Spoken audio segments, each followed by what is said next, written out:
दोस्तों, जिसका डर था मुझे वही हो गया। पवन सिंह आखिरकार अपनी मां को नॉमिनेशन कराए हैं। बीजेपी से उनका डर है कि कहीं मेरा जो चुनाव का पर्चा भरा हूँ रद्द ना हो जाए।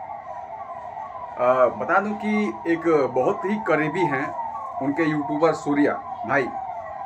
उन्होंने बताया है अपने एक वीडियो में कि पवन सिंह को धमकियां भी मिल रही हैं कि आप अपना पर्चा वापस कर लीजिए। बहुत लोग उनको ट्रोल भी कर रहे हैं। जो विपक्ष के लोग हैं वो भी ट्रोल कर रहे हैं, और बाकी जो बीजेपी वाले हैं उनको तंग कर ही रहे कर रहे हैं, एक्शन करेंगे।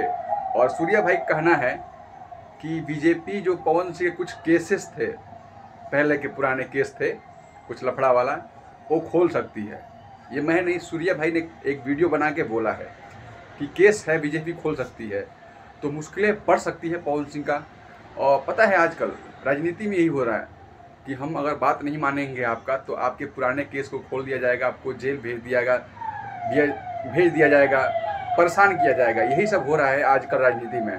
उनको लगने लगा था कि बीजेपी के प्रत्याशी तो यहाँ से नहीं जीत पाएगा, बहुत मुश्किल है। इसलिए पवन सिंह पे दबाव बनाया जा रहा है कि अभी भी पवन सिंह बैठ जाएं।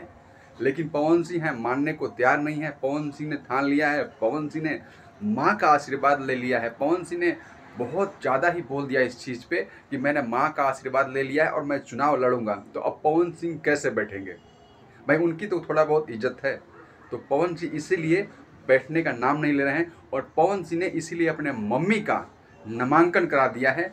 प्रत्याशी, निर्दलीय प्रत्याशी, खुद भी प्रत्याशी बन चुके हैं।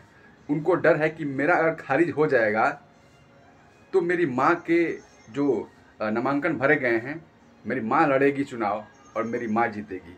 ये उम्मीद लेकर पवन सिंह ने ये काम किया है।